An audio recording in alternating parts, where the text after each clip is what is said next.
And welcome to Smart Sprout Junction. So today we are going to discuss question answers and book exercise of class 4th NCERT book Santoor, chapter number 2, The Tinkling Bell. We have already discussed the exercise of tinkling bells. Only page number 18 and 19 are left. So let's start. Let us speak. What would you do in the following situation? तो यहाँ पे कुछ situations दी गई हैं. इन situations के according आपको answer देना है. You borrowed your friend's favorite pen. आपने अपने दोस्त का पेन जो है उससे उधार ले लिया. After using it, और उसको यूज़ करने के बाद you accidentally broke it. और अचानक में क्या हुआ, आपसे वो पेन उसका टूट गया. What would you do? तो अब आप क्या करेंगे? आंसर में लिखेंगे I would share my snacks with my classmates. कि जो भी आप खाना लेकर आए हो, जो भी आप स्नैक्स लाए हो, वो अपने फ्रेंड के साथ में शेयर करोगे. It feels good to share and we both can enjoy it together. और हमको एक दूसरे को बांट के खाना अच्छा लगेगा और हम इसे एन्जॉय करेंगे. Next situation is during a maths quiz, यानी कि मैथ्स की क्विज हो रही है. Your friends ask you to show them your answers. आपके फ्रेंड ने आपसे क्या बोला कि मुझे आंसर्स जो हैं वो दिखा दो. बिकॉज दे डिडंट स्टडी, क्योंकि उसने पढ़ाई नहीं की थी. इफ़ यू डोंट हेल्प, अगर आप उसकी हेल्प नहीं करते हो, your friends might get upset, तो आपका दोस्त आपसे क्या हो जाएगा, नाराज़ हो जाएगा with you. What would you do, तो आप क्या करोगे. तो वट शुड यू डू, आप इसके लिए लिखेंगे I would not show them my answers because it is wrong, है ना. आप उसको अपने आंसर्स नहीं दिखाएंगे क्योंकि ये गलत है. I will. Next situation is during a maths quiz, यानी कि जब मैथ्स क्विज हो रही है. Your friend ask you to show, आपके फ्रेंड ने आस्क मीन्स कहा, पूछा, you to show them your answers because they didn't study. आपके दोस्त ने पूछा आपसे कि क्या मुझे तुम आंसर्स दिखा दो क्योंकि वो पढ़ के नहीं आया है. इफ़ यू डोंट हेल्प, अगर आप उसकी हेल्प नहीं करते हो, your friends might get upset, तो आपका दोस्त क्या हो जाता है, आपसे गुस्सा हो जाता है with you. What would you do, तो आप क्या करेंगे. तो आप उसके लिए क्या क्या बताएंगे.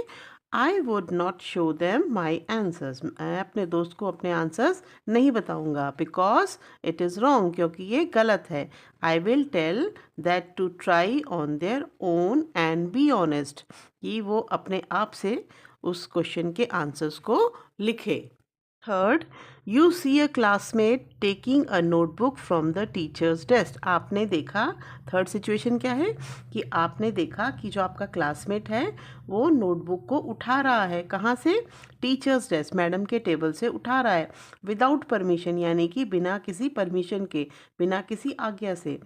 The classmate tell you not to tell anyone, और आपका जो दोस्त है, क्लासमेट है, वो आपसे बोलता है कि ये बात किसी को नहीं बतानी है. तो वट वुड यू डू, तो आप क्या करेंगे.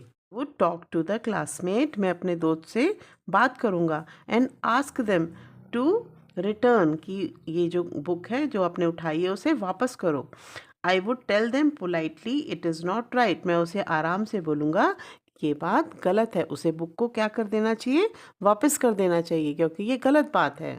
Fourth situation is you bring your favourite snack to school. आप अपना फेवरेट स्नैक है वो स्कूल में लंच बॉक्स में लाए हैं. But you find that your classmate has not brought anything to eat. लेकिन आपने क्या देखा कि आपका जो क्लासमेट है, नॉट ब्रॉट, कुछ भी नहीं लेकर आया, एनीथिंग टू ईट, खाने के लिए वो कुछ नहीं लाया. You really want to enjoy the snack alone. क्या रियली मीन्स सचमुच में, और इन्जॉय मीन्स मालूम है आपको कि आप क्या खुद अकेले इंजॉय करोगे, खुद अलग से मज़े से खाना खाओगे. स्नैक्स को अलोन मीन्स अकेले. व्हाट वुड यू डू, तो आप क्या करेंगे. तो आप आंसर लिखेंगे I would say sorry to my friend. मैं अपने फ्रेंड को क्या बोलूँगा, मैं अपने फ्रेंड को सॉरी बोलूँगा. And tell them the truth, और उसे सच्चाई बता दूँगा. क्या सच्चाई बता दूँगा, कि उसे गलती से पेन जो है टूट गया है. I will give them a new pen, और उसे मैं नया पेन दूँगा. Next exercise is let us write. Frame sentences using the following words from the story. इसमें स्टोरी में से कुछ वर्ड्स लिखे हुए हैं, उसमें आपको उनके सेंटेंस बनाने हैं। सबसे पहला वर्ड है स्माइलिंग। स्माइलिंग का मतलब मुस्कुराना। तो मैंने आपके लिए सेंटेंस बनाया है, Radha is smiling. Then second word is mistake. Mistake का मतलब होता है गलती। I have written the poem without any mistake. मैंने बिना गलती के एक पोएम लिखी है। ऑनेस्ट है ना, ईमानदार। I am an honest boy. मैं एक ईमानदार लड़का हूँ। Next fourth word is praise. Praise का मतलब होता है बड़ाई करना। तो सेंटेंस है, माय दादाजी प्रेज माय ऑनेस्टी। मेरे जो दादाजी हैं मेरी ईमानदारी की बड़ाई करते हैं। Then fifth word is careful. Careful का मतलब होशियार रहना है ना।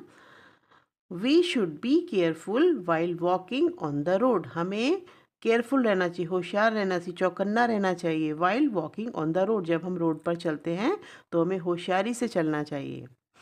तो next B part, draw two national symbols. यहाँ पे आपको दो जो ब्लॉक्स बने हैं, इसमें आपको दो नेशनल सिंबल्स बनाने हैं, नेशनल फ्लैग और नेशनल बर्ड। अब नेशनल फ्लैग यहाँ आप ड्रॉ करेंगे या फिर यहाँ पर आप नेशनल बर्ड बना लेंगे, यहाँ आप national flag.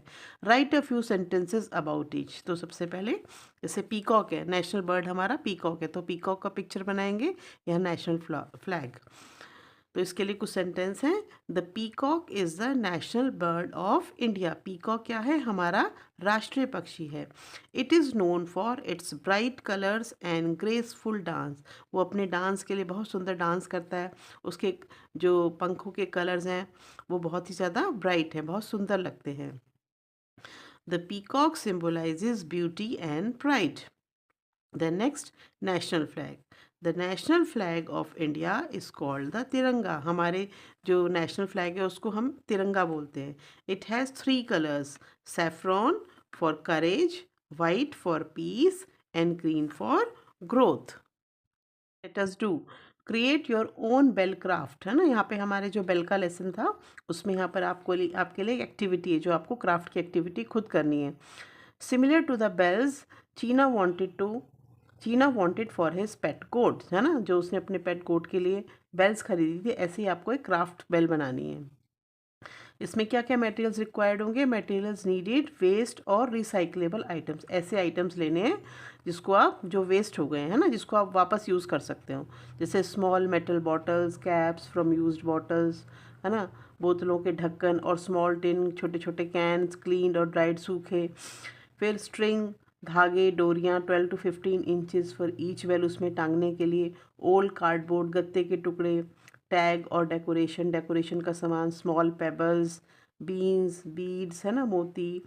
Tinkling sound inside the bell, उसमें घंटियाँ में जिसमें से आवाज़ आए तो थोड़ी सी पेबल्स वगैरह लगाने के लिए। Aluminium foil for decoration, markers, crayons, paint.